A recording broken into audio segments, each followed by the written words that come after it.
All right. Welcome, everyone. You know who this is. This is Michelle Gines in the Reimagine You Lab podcast. And you know, I've got my lab coat on, and I am the Reimagined scientist and strategist. And so today I have been welcomed into the lab. We've got Dale Gines, who is joining me from Omaha, Nebraska. Or, well, listen, he's in space right now. So this guy is one of those guys that, hey, we're just going to be in the atmosphere. We don't, or the stratosphere, and we're going to see where the conversation with Dale Gines is going to take us today. Dale, welcome to the lab. How are you this morning? I'm good. Well, welcome in. Hey, let me introduce you to the audience today. Dale Gines is the Vice President of Partnerships with the International Economic Development Council. He is also a consultant who does nonprofit research for around in the area of community development. And he is one of these individuals. We were just talking before we hit the record button about a number of things. And so the conversation today, I anticipate, is going to be rich and robust because he's just that kind of a guy. We don't know how long even the show is going to be today because, hey, Dale, what are we talking about? What do we want to get into first? I'm going to let you drive the conversation today because you're just that guy. Yeah, and you might want to reference the fact that we have the same last name, so there's some nepotism going on because I'm her husband's cousin. Absolutely. Absolutely. Hey, you know what? I am all for nepotism. I think it should work in our favor, right? Like it works for those that it works for. So, hey, it should work for us as well. So I'm good with that. I suggest that Michelle make this 2 podcast episodes because there's a lot to talk about. She mentioned there's a lot of entrepreneurs and different people going on, in relation to that. And so we can talk about that a little bit. And then we can kind of transition into the artificial intelligence space and, offer up, some of my thoughts on that and why, people of color should be extremely early adopters Yeah. in that space. So we'll start with the economic development entrepreneurship stuff, which is easy. All right, so that's good. All right, so Dale, so kind of let's talk a little bit about, because at this podcast we talk about, change is just a choice. That's the season for the podcast this season. That's what we're talking about.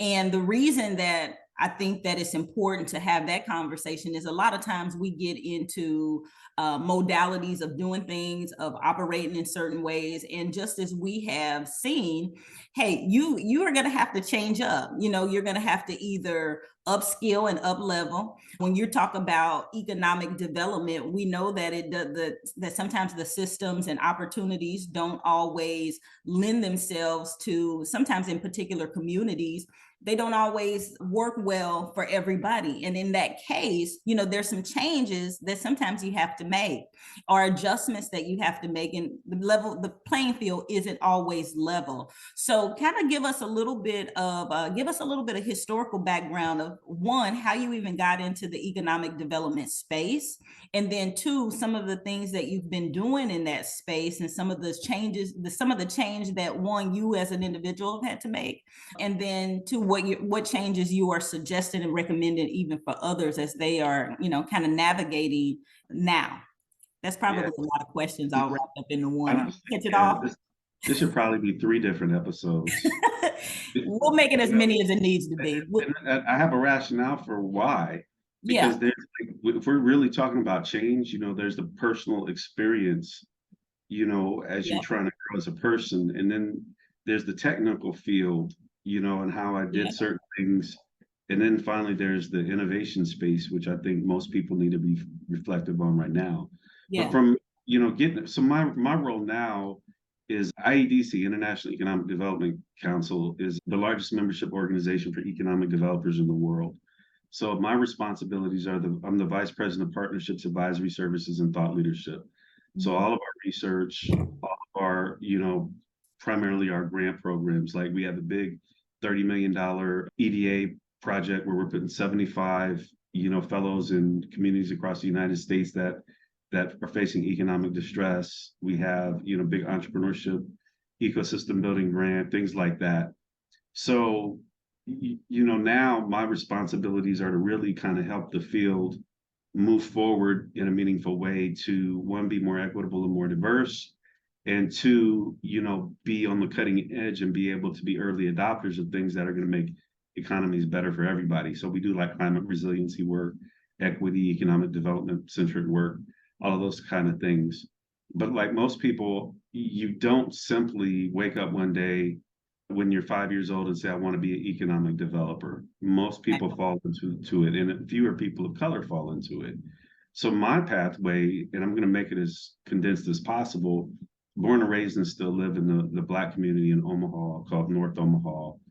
Historically, it's been one of the worst off Black communities in the nation. And so when I fell into banking first, which was my exposure to, the economic situation, the struggles that, Black people have in that space. And that really, I already had a community development, mindset. Yeah. Once those two merged, it took me down the pathway, that I'm now, from being a banker, in-store banker, small business banker to running a nonprofit incubator. Then ultimately I ended up at the Federal Reserve, where I was at the past 12 years prior to this new role. And in that space, I went from kind of the small business and entrepreneurship world into getting certified as an economic developer, because I said I need to be in those rooms to be able to speak their language. And then that's where, probably most of my notoriety came from, is the entrepreneurship ecosystem building world. Being the book that, I wrote with you within your company. That was the dissertation, because you didn't mention in my bio that I am a doctor. That is right. Dr. Delgaz, my bad. Yeah. He's a doctor, y'all. So, but this pathway was all because, and I think this is helpful for your audience when you're thinking about change, you have to know where you're trying to go. Right. Because if you don't know where you're trying to go, how do you know what kind of change you're trying to make? Right. It's like saying one day, well, I need to go somewhere. And so you just get in the car and start driving, but never really understand where you're trying to go. And you just end up wandering around different places. Well, for me, it was so I say, Michelle, and this is why the show needs to be long, because so if any of your, especially your Black audience, is our generation, right? Generation X. They were a group called X Clan, which was a pro-Black hip hop group that was really hot in the 90s. So I tell people all the time that if you want to really understand who I am, you have to combine street basketball with my Christian faith, evangelical Christian background, and X Clan. You put all of those in a pot and mix them up, and that will most adequately help you understand who I am as a person. And so, but that was something that I had wanted to do. I knew I wanted to create change. And then I knew I wanted to create change in the Black community. And so I knew where I was trying to go over the long run, irrespective of what I was doing. But where I had to do is make some major and some minor shifts as I grew and developed and found out things that didn't work, had to be introspective, had to change and modify my perception of the world. All of these things, because the goal becomes bigger than your ego. And if your goal is not bigger than your ego, then, now I say that, but if your ego is aligned with your goal, you're probably going to be all right. But if your ego is not aligned with your goal and is greater than your goal, you will never achieve what you want to achieve. It's like, so I used to go around, so early at the Fed, right? In the Midwest, it's different in the South, but in the Midwest, most rural communities are still overwhelmingly white, even though we're seeing an emergence of the Latino population. So when I first started, I was 5 years into the Fed, and most of my speaking and conversations were on rural communities. Here's this Black kid from North Omaha, one of the poorest Black communities in Omaha. And I'm like this celebrated rural economic development speaker. Sometimes I go into counties where I was the only Black person within a multi-county radius. And they would keep asking me back. And one of the things that I would tell them when we talk about like these new economic development strategies, because a lot of rural communities are struggling, losing population, et cetera. As I say, the challenge that a lot of you face is that people want to change, but they don't want to change. Right. So, you know what? Hang on. Start right there. You said something that I gotta put a pin in two things that you said. One was, first of all, you've got to modify your perspective well, first, hang on. I got to go back. I got to say three things. One, because this podcast for this audience, when you were talking about where it is that you want to go, first of all, you can't jump in a car and just go anywhere. You've got to set a direction. So that's one. You got to get clear where it is that I'm going. Number two, you spoke about really self-awareness. Hey, I've got to identify, there's some things that I've got to do. I've got to modify my perspective of the world. I've got to make some changes around that ego. Now, if your ego aligns with your goal, then hey, you can make it, right? But there's some things that you got to do internal, right? There's some things, there's some work that's got to happen there. And then, all right, then, okay, now I'm gonna let you keep going. So this ex-Clem, the street ball guy, the Christian faith, you've been able to identify who you are. And that's so important when you're talking about change, because people, sometimes we think, one, we got to know who we are. We've got to do some internal work, and change is inevitable. You're going to have to make some modifications in order to go into this space. And so here you are, aligned on in those areas, and now you're able to go and you're speaking in rural communities where you may be the only Black person showing up, but they keep, in these rural communities, they keep asking you to come back. But your change and the work that you've done first has helped you to be able to stand there and feel comfortable even having these conversations in this space where people that don't look like you are asking you to come back and talk to them about things that are important to them. That's the only way that you can do it, is first doing some of that internal work. Okay, Dale, I just needed to pause. Well, I was always comfortable because I'm dope. So like I've never had imposter syndrome. Right, but that's still an internal thing. But what was unique about it was when it forced me to reevaluate my position on rural communities. When I'm directly engaged in them, because we all have stereotypes, like rural have stereotypes of urban have stereotypes of rural. But when you get down to it, regardless of where you go in the world, people are people. We're not, there's not distinct species of people that make them materially different. You have cultural changes, but they all operate within the same general way people function. Otherwise, we'd be aliens. And you have aliens over here, and they said aliens are here too. So maybe that's true. So what it did do is it allowed me to go out and communicate to them based upon my experience, because we had shared experiences. My community was disinvested in. My community was struggling. I'm fighting for my community. So when I would go out and talk to them, I would leverage the same things that I was trying to achieve in my community and try to communicate it to them, because I wanted that for their community too. And so people pick up on that. But the biggest shift, like when we talk about change, is, honestly, it happened when I got fired. Remember I said I worked at the nonprofit incubator? Yeah. So I leave the business banking world because I wanted to because I did not like it. It was not healthy. The industry itself is not healthy, in my opinion. And so I left the banking world, where all my banking career was in the Black community. So I was seeing every day, the way that the banking system was treating Black people, all of these different kind of things. I go and run the nonprofit. Well, now, any of you who run a nonprofit in Black or white, that contingent upon the board and the culture, things can be great, things can be terrible. For me, it was terrible because I had a terrible board. I was great at managing the organization, getting loans, getting money. They ended up firing me because they said I didn't get along with the board. Okay, fine. Well, for me, as somebody who wanted to, really change the community, because I had a $3 million commitment from Wells Fargo on the table the week that they fired me. So they had a meeting on Monday. I felt like I finally understand where they're coming from. My first time as an executive director in a hostile political situation. Finally feel like I get them. They end up firing me on Friday. I go in front of the board chair and the prior board chair, and I said, look, if you fire me, you're losing this $3 million from Wells Fargo, which was a dedicated loan fund for B credit level capital, which is non-banking capital. At my discretion, I could lend it out to our Black community. And they're going to give me an intern. And I said, if I leave, this goes with me, because they don't respect you. They're here for me. They're like, they didn't care. Boom. So of course I was mad because I felt I was mistreated, all of those other things. But as I aged, I had to do some self-reflection. And what I found was that, yes, they were a lot to blame, but a lot of the problem was me not being adaptable at the time to be able to understand that I needed to figure out alternative ways to communicate and get things done. And as a consequence of me being underdeveloped, whatever you would call it, I cost my community $3 million. But if you know how loans work, it's more than $3 million, because when you lend it out, it comes back. So you start recycling that. I could have cost my community $10 million, all because, I wasn't mature, I was too egocentric, all of those other things. So I had to do a complete self-evaluation and say to myself, if I want to really have the impact that I want to have for my community, it's not just going out and trying to be a Malcolm X and not understanding what that really means.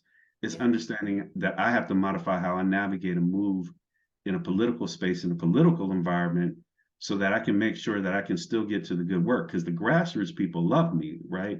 Yeah. So it was really weird. Like, the two groups that loved me the most were the corporate CEO sector and the hood.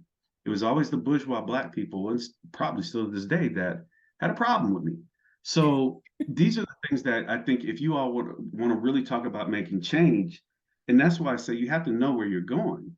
So because once you know where you're going, there can be multiple strategies and pathways to get there, but at least you know what the destination is, so you can start charting a reasonable path.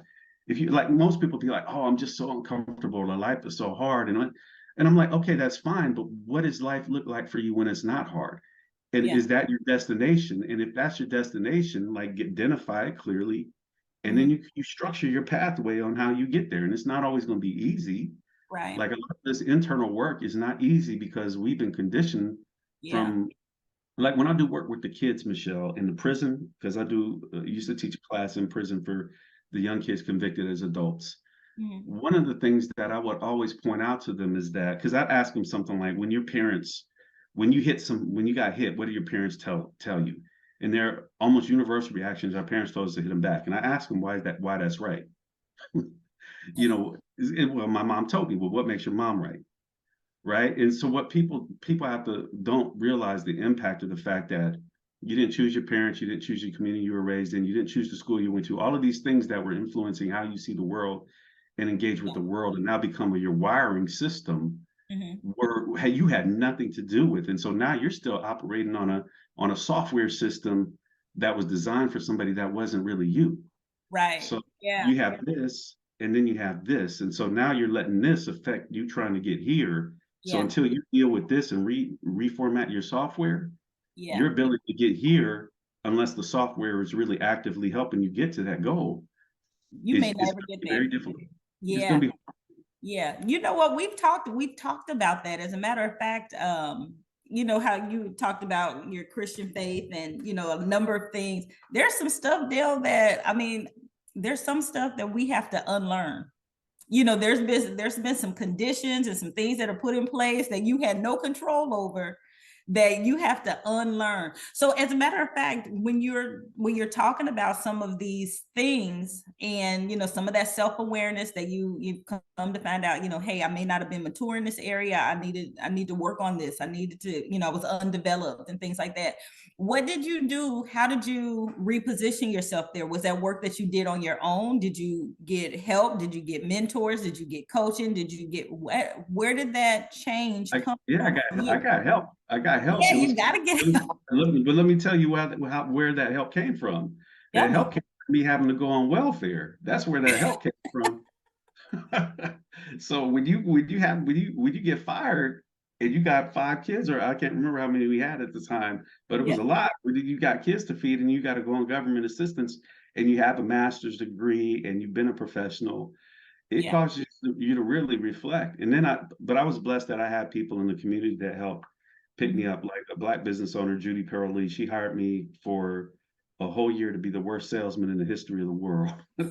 So then I got back on a Habitat for Humanity and kind of got my career back. So, you had community help, the internal self-reflection. I really didn't have anybody that was in my ear. And I'm not saying that people shouldn't have that. I just didn't. Like, it was like I was forced to internalize and process it, because, I was on welfare, and then I was the terrible salesman where I go into a corner with the dark lights and not make a sale, and just, so I had to internally, process through that. So it's how the journey people are going to get there in a different way if they really want to get there. But I wouldn't advise, having to go on welfare to create that change. No, I would I say, wouldn't advise that either.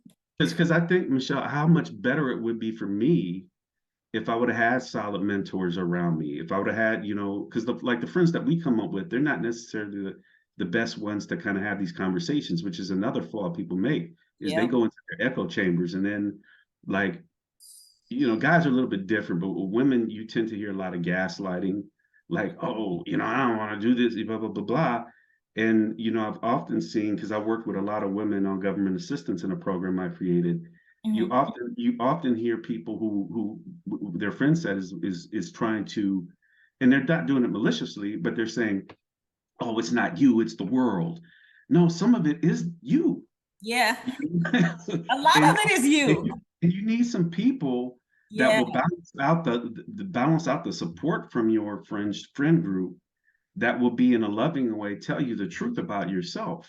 Yeah. That you trust, because if you don't have that, then it's like you're in this echo chamber where people are around you are just saying, nah, girl, yeah, I get it, or no, dude, man, they're wrong for you. No, somebody needs to be able to tell you, hey, dude, my guy, you are really messed up in this situation, bro, and you need to. I didn't have that. I had welfare and sitting in a dark corner, and so I feel like it took me a lot longer than it necessarily should have had to kind of repivot. No, you know what, and I always tell people now, because a lot of times it doesn't have to take long. It doesn't have to, and I hate that, because what I'm seeing now, like I think about for myself, like I think about how long it has taken me to get to a place where, one, I can be honest with myself and say, you know what, hey, that's a shortcoming, that's a struggle, that's a weakness. Most of the time we don't like to do a SWOT analysis on ourselves, but we need to. And sometimes we have had to go, it has taken us longer to get there, because we haven't, when people have been honest with us, you get feedback in your, at your job, you've lost jobs, because we haven't performed well, and then we get mad. We've gotten angry because somebody told us the truth, that we thought it was something wrong with them, and we just didn't embrace it and for what it was. So then it takes us longer. We internalize it, but we blame it on other people, because there were some things that, we didn't learn or didn't want to at the time. But what I have found over the course of my life, and what I recommend and I share with people now, it's like, you know what, hey, it's great to have friend groups and people that you can talk to. And and a lot of times it is an echo chamber, because our friends tell us the things that we want to hear, and they just, we stew and stuff. But sometimes we got to pull ourselves out of it. Get yourself around some people that'll be honest with you. And sometimes it's people you don't know. You know what? If you need help with communicating, go and find somebody that's skilled at that, and allow them to help you. If you need help with the thing, whatever it is that you don't know and you need to grow in, be honest. Hey, if you're uncomfortable in an area, hey, get you a coach.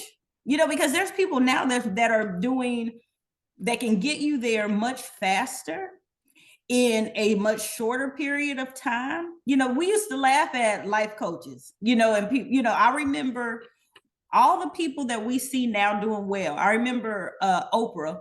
Remember when the beef issue came up, and she was being sued by the beef down in Texas. And so she went and got her a Dr. Phil. Now, I'm not saying that Dr. Phil is the end all be all. I've seen his show and all that kind of stuff. And, hey, that's a bigger Maury Povich. But what I am saying is, there are people that can help you in the areas that you may be struggling in, that get you the help that you need. The help is out there. Look for it. Sometimes it may cost you, pay for the help that you need. And everybody doesn't even have to know all the help that you might need, but I'm saying pursue it. A lot of times we just keep proliferating in the same stuff that we've been trying to get through, and sometimes you may not be able to get over the hurdles on your own. Yeah. Don't try to all the time. It becomes there. So there's a lot of moving parts to this. Yeah. Because there is an environmental factor to it, and people have been done wrong, and they have been treated bad. Yeah. So we can't discount that experience. And sometimes we get because the older you get, you tend to get stuck into these sticky environments, because you're creating this lifestyle. The best example is, let's say that, you're young and you don't know any better, so you get into a lot of debt. Well, you can't, your good credit is easy. You can kill that, in a month, but Right. your credit takes a whole lot longer to do. So a lot of times our life circumstances, put us in those positions where the environment that we've created, or the things that have been imposed upon us, because we are imposed upon by negative circumstances, by culture, by things like discrimination, racism, and bias, Yeah. that we create kind of this environment in which we operate. And here's the thing about human behavior. Like, humans prefer equilibrium, even if that equilibrium keeps them in a negative state. Because, Marcus Garvey said all things exist in a conservative state, and create change, you need to be radical. And he wasn't talking about, going out and like radical the way we use it, like say with a terrorist. He was saying radicalism by definition is the counter to conservatism, which means the stability that we like to have. Yeah. And so what may be radical to you may not be radical to me. Like your radical, may be, and I know this isn't you, but like maybe somebody in the audience, oh wow, I can't believe Michelle's going to go out and speak in front of people. That's crazy for me. I could never do that. Well, what they're saying is that to them, your behavior is radical. Well, so if they want to become a speaker and they're uncomfortable and they're looking at you like what you're doing is radical, then they need to become radical to change. But because we don't like change as humans, we prefer what is known as equilibrium. Like, I got my cup here. If I just keep my cup flat, that water is placid, it's straight, it doesn't move. But as soon as I start doing this, and that water starts swishing, the equilibrium is off. Imagine that you're in a whirlpool as a person spinning around in the water. Well, that's what happens when you create change, until you get to a point of rebalance. And most people don't want to go through the whirlpool. That's the problem, because and it's not. So one thing that I learned, because when I came up, I was like, it's my will versus everything. I just have to have a stronger will, and I just have to have a stronger set of discipline.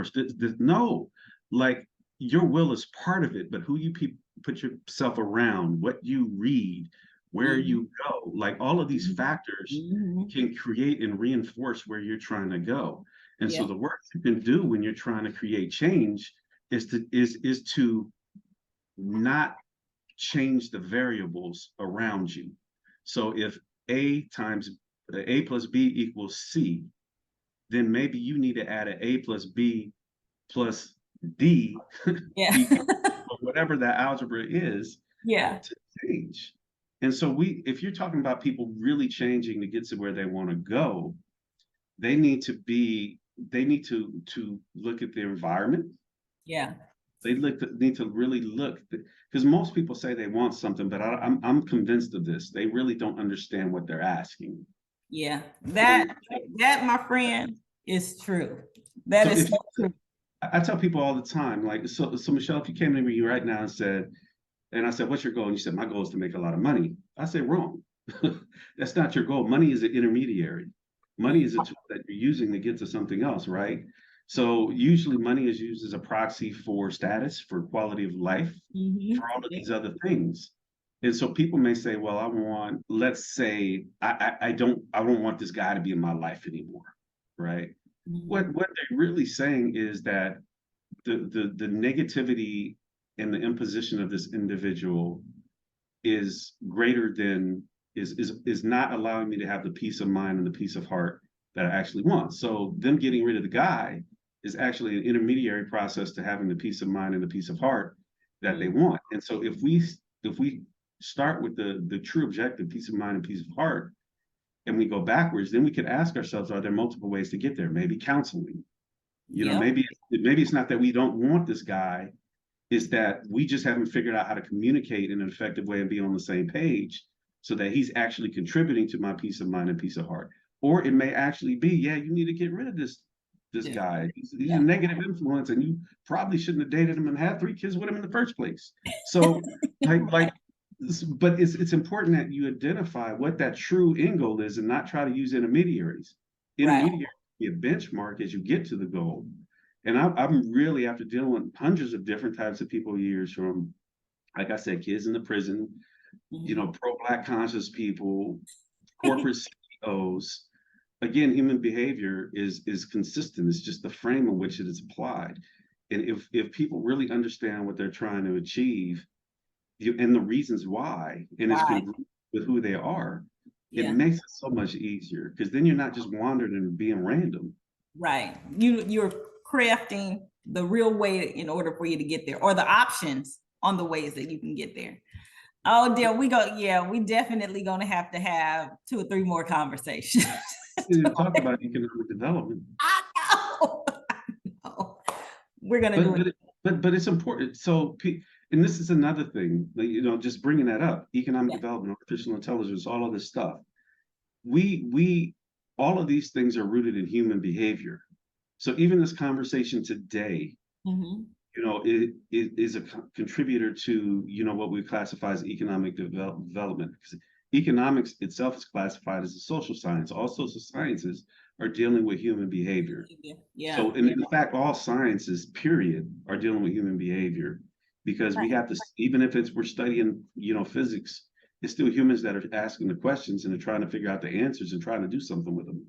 So to the degree in which we look at the human experience, like this question, people say, well, how does that contribute to economic development? Well, if you help people align themselves with who they really want to be, clarify themselves, and go out in the world, it's going to change the types of jobs they get. It's going to change how they engage, culture, society, politics, all of these different kind of things, because their mindset is going to be a lot more fluid. They can't be manipulated as easy. All of these different things that go with somebody who really, understands what they're trying to do and why. Because if you do that, it's very, very hard then for somebody to come in and manipulate you and take you off your game. It's usually people who are extraordinarily dissatisfied, or who really don't have a clue and haven't done the work, that somebody can come in and start whispering in their ear and say, hey, maybe you should do this, because they're trying to take advantage of that uncertainty that you have in your life. No, that's good, Dale. That's good. Oh man, I hate to shut this down right now, because this is so good that I'm like, there's more to this conversation that we're gonna have to have. And so you guys stay tuned for part 2. This has been the Dr. Dale Gines. You can find him at iamdaleGines.com. Is that right? I want to make sure I got that right. Is that right? Yeah, sure.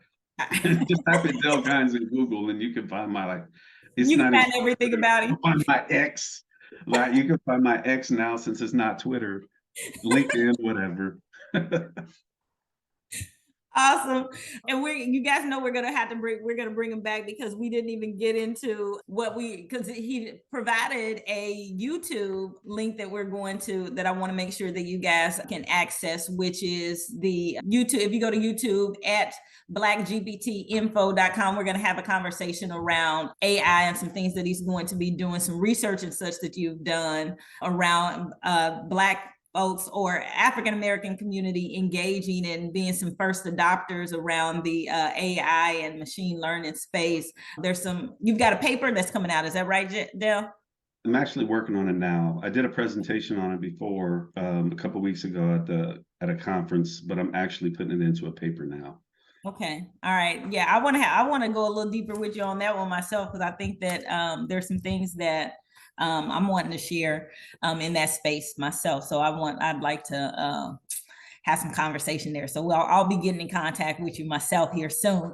So this has been the Reimagine You Lab podcast with your girl, Michelle Gines. You guys tune in each Friday. We drop a new episode. You guys know how we roll. This is the space and the place where you can come, learn, get some tips from witty, wise men and women who are doing some things.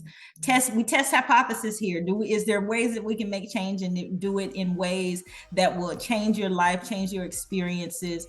And you're going to hear from thought leaders that have done it that are doing it and have done it, and they'll show you the way. So Dale, thank you so much for being here with us today. Love you. Tell the family I said hello, and we'll be talking soon. All righty. Thank you. Absolutely.